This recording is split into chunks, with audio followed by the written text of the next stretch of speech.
got a big fight, like two kids in a schoolyard. You know, they fight like hell. You can't stop them. Let them fight for about 2-3 minutes. Then it's easy to stop them. And then Daddy has to sometimes use strong language. You have to use strong language. Every once in a while, you have to use a certain word. Mark Rutte, the NATO chief, who is your friend, he called you daddy earlier. Do you regard your NATO allies as kind of children? No, he likes me. I think he likes me. If he doesn't, I'll let you know. I'll come back and I'll hit him hard, okay? No? But do you He did it very affectionate. Daddy, you're my daddy. There you go. That was President Trump responding to Secretary General Mark Rutte's odd comment. The NATO chief had nothing but praise for President Trump, largely crediting him for the boost in defense spending. We saw Trump posted screenshots of text messages the Secretary General sent to him that were, shall we say, fawning. And now that daddy comment, which cracked up Secretary of State Rubio, and the White House seized upon in some social media posts later in the day. We will go through everything that happened there at NATO. Plus, we'll dig into the CIA's latest assessment on the damage caused by America's strike on Iran's nuclear facilities as the president continues to claim the program has been obliterated. Defense Secretary Pete Hegseth is set to address all this in a news conference that begins just about an hour from now.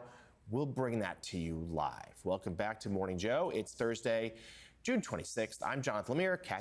Caddy K, I'm happy to say, still with us. Yeah, Caddy, and by the way, not calling you daddy. No, that would raise all sorts of questions. People are articles will be written. Be strange. We wouldn't want that. Mark Rutte must be thinking, well, I got what I wanted out of the NATO summit, but wow, what I had to do to get it. Yeah, an exercise in abasement. Yeah, that's the word I was going to use too. Debasement. At a certain point, you'd think there would be a limit, but apparently not. And I guess if you're him, and we've seen other world leaders do this too, they are willing to sort of humble themselves to really praise Trump because they know it works and they get what they want from him. So we'll have to see what happens now from Daddy Trump. The president continues to push back against the assessment of damage done to those Iranian sites, doubling down on his assertion that the U.S. strikes, in his words, obliterated the country's nuclear program. NBC News Chief Justice and National Affairs correspondent Kelly O'Donnell brings us more. Meeting with the leaders of the NATO alliance and confronting global media. Here's another beauty.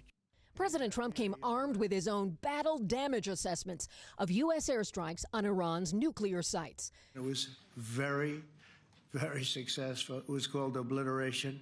The president pushing back after news reports that the Defense Intelligence Agency, in an initial assessment, said the Iranian nuclear program was set back 3 to 6 months, according to 3 sources. That preliminary analysis based on intel gathered 24 hours after the strikes, one of the sources told us. The president acknowledged the report's findings, but described it as premature. They presented a report that wasn't finished. They didn't see it. All they can do is take a guess. Do you have a message for the intelligence community, though, in terms of unvarnished information getting to you? I would say issue the report when you know what happened. I wouldn't say that it could be severe or maybe not. You're not disputing the report said what it said, even though it was initial. The report said what it said, and it was fine. It was severe, they think, but they had no idea. They shouldn't have issued a report until they did. He called on Defense Secretary Hegseth to make the case as well, who noted the Defense Intelligence Agency had low confidence in its initial assessment. Why is there low confidence? Because all of the evidence of what was just bombed by 12 30,000-pound bombs is buried under a mountain, devastated and obliterated. So if you want to make an assessment of what happened at Fordo, you better get a big shovel and go really deep, because Iran's nuclear program is obliterated. The president cited foreign intelligence, including Israel's Atomic Energy Commission, saying the strikes set back Iran's ability to develop nuclear weapons by many years. And this from Iran's foreign ministry. Our nuclear installations have been badly damaged, that's for sure. The CIA director saying credible intelligence indicates Iran's nuclear program has been severely damaged and would have to be rebuilt over the course of years. The ceasefire between Iran and Israel is holding for a second day. NATO Secretary General praising President Trump for that agreement and made a notable comment when the president compared Israel and Iran to squabbling kids. They fight like hell. You can't stop them. Let them fight for about 2-3 minutes. Then it's easier to stop them. And then Daddy has to sometimes use strong language to You have get to use stuff. strong language. Every once in a while, you have to use a certain word. There will be no more daddy discussion here. Let's instead bring in New York Times correspondent Helene Cooper. She covers national security issues. Helene, good to see you. I was struck by, we heard from Secretary of Defense Hegseth yesterday with some hyperbolic language suggesting that you'd need a shovel to figure out just how badly the Iranian site is there in that destroyed mountain. Is that a preview of what we're going to hear from him in about an hour's time? Hi, Jonathan. Thanks for having me.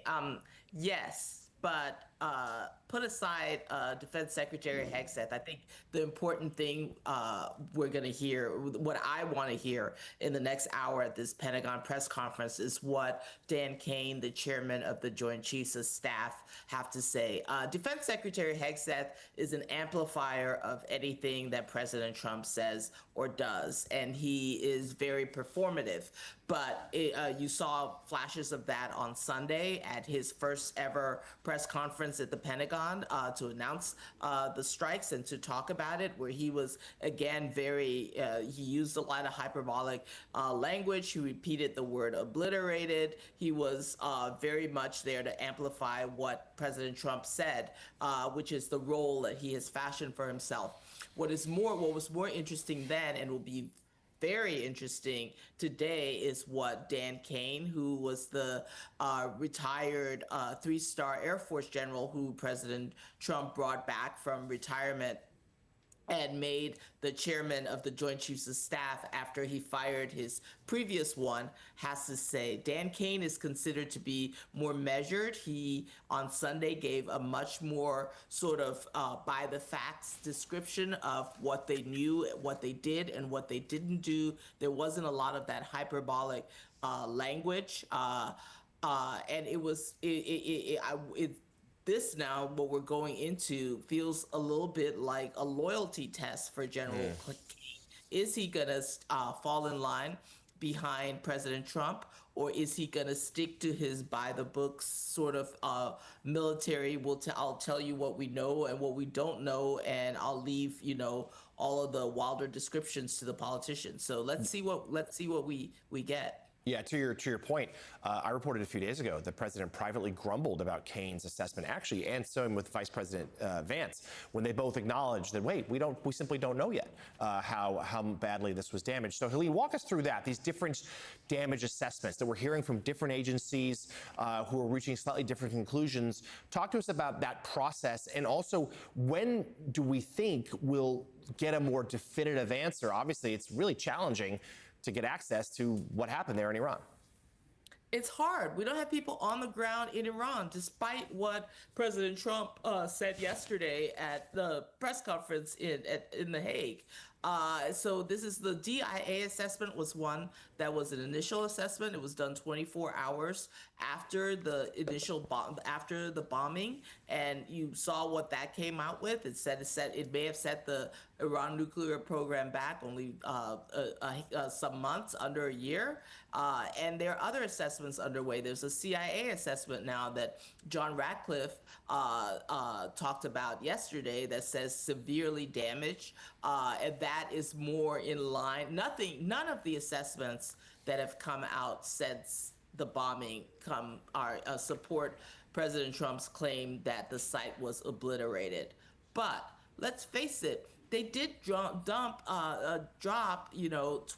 of these 30,000 pound bunker buster bombs on this site, so it's inoperable. For instance, the Israeli assessment that Israel sort of put out, that we were joking was kind of like a hostage video statement after President Trump, because President Trump wanted some backing, said that it had rendered the site inoperable. Of course it's inoperable. You bomb a site like that, it's going to be inoperable. But the question is, what's important is, can they reconstitute? How long will it take them? Where is the highly enriched uranium that Iran has? And that we don't know the answer to at this point. And until we do, you can't really say how long it will take for them to reconstitute. So it's there are a lot of issues at play. And I think the biggest issue, all of this sort of tempest was stirred up by the initial statement from President Trump that Iran's nuclear program was obliterated. That's a hard one to ever be able to verify. Yeah, I mean, we know that the president has a tendency to talk in superlatives. He always has done. It doesn't necessarily mean that he governs that way or that the superlatives are accurate. Helena, we've also had the IAEA come out saying that there was severe damage. We've had the Iranians themselves come out, say there was severe damage, although I wonder in the Pentagon whether there is some skepticism about what the Iranians are saying. I mean, I don't know how much they trust the Iranians' own account, because presumably the Iranians would have some interest in giving a public message out there that gives them some kind of cover and time to reconstitute their program, doesn't it? Yeah, that's another one that seems like another type of hostage video. We don't know. Iran said what it said, but it's not in Iran's interest to come out and immediately start saying, "Oh, we still have our nuclear program, blah blah, come and bomb us again." You wouldn't, that doesn't make sense at all. So there are all of these parties with conflicting interests to support, and it would be good to just allow the assessments to play out as they are without trying to bend them to any sort of political agenda. The problem is this is Washington, D.C., where everything seems always to be bent to a political agenda. That would be nice, wouldn't it? Quickly, just before I let you go, you mentioned the missing uranium. Do you have any more information on that? I don't. That's the $100 million question at the moment. And I wonder about whether it seems like that might be something that we should be focusing on. That will tell you what is going on and what will be Iran's capabilities when it comes to reconstituting the program, and that's something